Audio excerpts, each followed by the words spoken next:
ക്രിസ്തുവിൽ വിശ്വസിക്കുന്ന ഏതൊരു വ്യക്തിയുടെയും ഒരേ ഒരു പ്രത്യാശ നമ്മുടെ കർത്താവായ യേശുനാഥൻ്റെ മടങ്ങിവരവാണ്.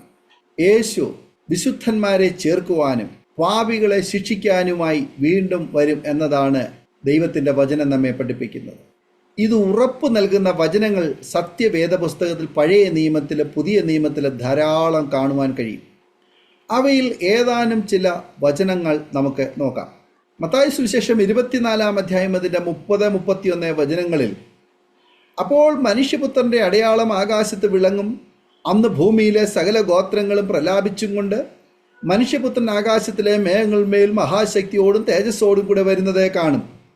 അവൻ തൻ്റെ ദൂതന്മാരെ മഹാകാഹളധ്വനിയോടും കൂടെ അയക്കും. അവർ അവൻ്റെ വൃദ്ധന്മാരെ ആകാശത്തിൻ്റെ ആറുതി മുതൽ ആറുതി വരെയും 4 ദിക്കിൽ നിന്നും കൂട്ടിച്ചേർക്കും. കർത്താവ് താൻ ഗംഭീരനാദത്തോടും പ്രധാന ദൂതൻ്റെ ശബ്ദത്തോടും ദൈവത്തിൻ്റെ കാഹളനാദത്തോടും കൂടെ സ്വർഗത്തിൽ നിന്ന് ഇറങ്ങി വരികയും ക്രിസ്തുവിൽ മരിച്ചവർ മുമ്പേ ഉയർത്തെഴുന്നേൽക്കുകയും ചെയ്യും. പിന്നെ ജീവനോടെ ശേഷിക്കുന്ന നാം അവരോടുകൂടെ ഒരുമിച്ച് ആകാശത്തിൽ കർത്താവിനെ എതിരേൽപ്പാൻ മേഘങ്ങൾ എടുക്കപ്പെടും. ഇങ്ങനെ നാം എപ്പോഴും കർത്താവിനോടുകൂടെ ഇരിക്കും. 1 തെസലോനിക്കർക്ക് എഴുതിയ ലേഖനം 4-ാം അധ്യായം അതിൻ്റെ 16-17 വചനങ്ങൾ. എൻ്റെ ത്വക്ക് ഇങ്ങനെ നശിച്ച ശേഷം ഞാൻ ദേഹരഹിതനായി ദൈവത്തെ കാണും. ഞാൻ തന്നെ അവനെ കാണും, അന്യനല്ല. എൻ്റെ സ്വന്തം കണ്ണ് അവനെ കാണും. ഇയ്യോബിൻ്റെ പുസ്തകം 19-ാം അധ്യായം അതിൻ്റെ 26-27 വചനങ്ങൾ. മത്തായി സുവിശേഷം 25-ാം അധ്യായം അതിൻ്റെ 31-33 വചനങ്ങളിൽ ഇങ്ങനെ വായിക്കുന്നു, മനുഷ്യപുത്രൻ തൻ്റെ തേജസ്സോടെ സകല വിശുദ്ധ ദൂതന്മാരുമായി വരുമ്പോൾ അവൻ തൻ്റെ തേജസ്സിൻ്റെ സിംഹാസനത്തിലിരിക്കും. സകല ജാതികളെയും അവൻ്റെ മുമ്പിൽ കൂട്ടും. അവൻ അവരെ ഇടയൻ ചെമ്മരിയാടുകളെയും കോലാടുകളെയും തമ്മിൽ വേർതിരിക്കുന്നത് പോലെ വേർതിരിച്ച് ചെമ്മരിയാടുകളെ തൻ്റെ വലത്തും കോലാടുകളെ ഇടത്തും നിർത്തും. അന്നാളിൽ അവൻ്റെ കാൽ യെരുശലേമിനെതിരെ കിഴക്കുള്ള ഒലിവുമലയിൽ നിൽക്കും. ഒലിവുമല കിഴക്കു പടിഞ്ഞാറായി നടുവെ പിളർന്നു പോകും. ഏറ്റവും വലിയൊരു താഴ്വര ഉളവായി വരും. മലയുടെ ഒരു പാതി വടക്കോട്ടും മറ്റേ പാതി തെക്കോട്ടും വാങ്ങിപ്പോകും. സെഖരിയാ പ്രവാചകന്റെ പുസ്തകം 14-ാം അധ്യായം അതിൻ്റെ 4-ാമത് വചനം. യേശു തിരിച്ചു വരുമെന്ന് യേശു ശിഷ്യന്മാർക്ക് പലതവണ സൂചനകൾ നൽകി. കർത്താവിൻ്റെ വരവിൽ മണവാട്ടി സഭയും യേശുവാകുന്ന മണവാളനും തമ്മിൽ കല്യാണം നടക്കും. വിശുദ്ധരെ മണവാട്ടിയായി യേശു തൻ്റെ മാർവിൽ ചേർക്കുവാൻ ഇടയാകും. നാം സന്തോഷിച്ച് ഉല്ലസിച്ച് അവന് മഹത്വം കൊടുക്കുക.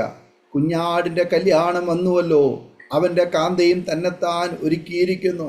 അവൾക്ക് ശുദ്ധവും ശുഭ്രവുമായ വിശേഷ വസ്ത്രം ധരിപ്പാൻ കൃപ ലഭിച്ചിരിക്കുന്നു. ആ വിശേഷ വസ്ത്രം വിശുദ്ധന്മാരുടെ നീതിപ്രവർത്തികൾ തന്നെ. പിന്നെ അവൻ എന്നോട്, കുഞ്ഞാടിൻ്റെ കല്യാണ സദ്യയ്ക്ക് ക്ഷണിക്കപ്പെട്ടവർ ഭാഗ്യവാന്മാർ എന്ന് എഴുതുക എന്ന് പറഞ്ഞു. വെളിപ്പാട് പുസ്തകം 17-ാം അധ്യായം അതിൻ്റെ 7 മുതൽ 9 വരെയുള്ള വേദഭാഗങ്ങൾ. കർത്താവ് പാപികൾക്ക് തക്ക ശിക്ഷ നൽകും. കർത്താവിന് വേണ്ടി പ്രവർത്തിച്ചവർക്ക് വലിയ പ്രതിഫലങ്ങളുണ്ട്. അനേകം കിരീടങ്ങളെക്കുറിച്ച് വചനം പ്രതിപാദിക്കുന്നുണ്ട്. ഞാൻ നല്ല പോർ പൊരുത്, ഓട്ടം തികച്ച് വിശ്വാസം കാത്തു. ഇനി നീതിയുടെ കിരീടം എനിക്കായി വച്ചിരിക്കുന്നു. അത് നീതിയുള്ള ന്യായാധിപതിയായ കർത്താവ് ആ ദിവസത്തിൽ എനിക്ക് നൽകും. എനിക്ക് മാത്രമല്ല, അവൻ്റെ പ്രത്യക്ഷതയിൽ പ്രിയം വെച്ച ഏവർക്കും കൂടെ. 2 തീമോഥെയോസ് 4-ാം അധ്യായം അതിൻ്റെ 7-8 വചനങ്ങൾ. മരണപര്യന്തം വിശ്വസ്തനായിരിക്കുക, എന്നാൽ ഞാൻ ജീവകിരീടം നിനക്ക് തരും. വെളിപ്പാട് പുസ്തകം 2-ാം അധ്യായം അതിൻ്റെ 10-ാമത് വചനം. എന്നാൽ ഇടയശ്രേഷ്ഠൻ പ്രത്യക്ഷനാകുമ്പോൾ നിങ്ങൾ തേജസ്സിൻ്റെ വാടാത്ത കിരീടം പ്രാപിക്കും. 1 പത്രോസിൻ്റെ ലേഖനം 5-ാം അധ്യായം അതിൻ്റെ 4-ാമത് വചനം. ആദാം, ഹൗവ എന്നിവർ ഏദൻ തോട്ടത്തിലായിരുന്നപ്പോൾ ദൈവം അവർക്ക് ജീവവൃക്ഷത്തിൻ്റെ ഫലം കഴിപ്പാനുള്ള യോഗ്യത കൊടുത്തു.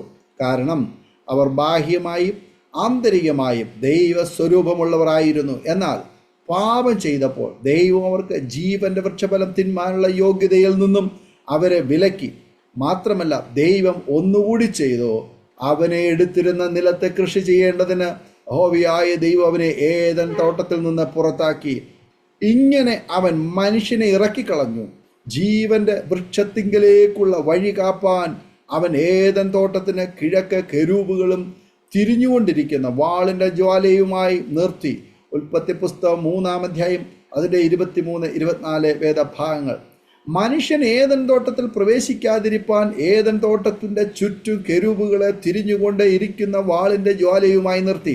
കാരണം പാപകരമായ അവസ്ഥയിൽ അവർ ജീവവൃക്ഷത്തിൻ്റെ ഫലം ഭക്ഷിച്ചാൽ അവർ എന്നും പാപകരമായ അവസ്ഥയിൽ എന്നേക്കും ജീവിക്കും. എന്നാൽ ദൈവത്തിന് മനുഷ്യരോട് കരുണ തോന്നി ജനം മാനസാന്തരപ്പെടുവാൻ ഭൂമിയിലേക്ക് അനവധി നേതാക്കന്മാരെയും പ്രവാചകന്മാരെയും രാജാക്കന്മാരെയും പ്രവാചകന്മാരെയും അയച്ചു. എന്നാൽ ജനത്തിന് യാതൊരു മാനസാന്തരവും ഉണ്ടായില്ല. അതിനാൽ പിതാവായ ദൈവം മനുഷ്യനായി ഭൂമിയിൽ പിറന്നു നാം എങ്ങനെ ജീവിക്കണമെന്ന് പഠിപ്പിച്ചു.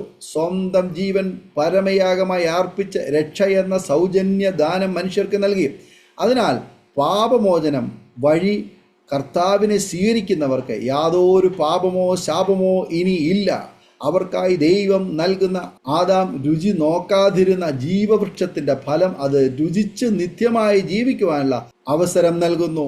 സ്വർഗമാകുന്ന നിത്യമായ തോട്ടത്തിലേക്കുള്ള പ്രവേശനം, അവിടെ ജീവവൃക്ഷമുണ്ട്. യോഹന്നാൻ കണ്ട വെളിപ്പാടിൽ ഈ ജീവവൃക്ഷത്തെക്കുറിച്ച് പ്രതിപാദിച്ചിരിക്കുന്നു. നദിക്ക് ഇക്കരെയും അക്കരെയും ജീവവൃക്ഷമുണ്ട്. അത് 12 വിധ ഫലം കായ്ച്ച മാസം തോറും അതത് ഫലം കൊടുക്കുന്നു. വൃക്ഷത്തിൻ്റെ ഇല ജാതികളുടെ രോഗശാന്തിക്ക് ഉതകുന്നു. യാതൊരു ശാപവും ഇനി ഉണ്ടാകുകയില്ല. ദൈവത്തിൻ്റെയും കുഞ്ഞാടിൻ്റെയും സിംഹാസനം അതിലിരിക്കും. അവൻ്റെ ദാസന്മാർ അവനെ ആരാധിക്കും. വെളിപ്പാട് പുസ്തകം 22-ാം അധ്യായം അതിൻ്റെ 2-3 വചനങ്ങൾ.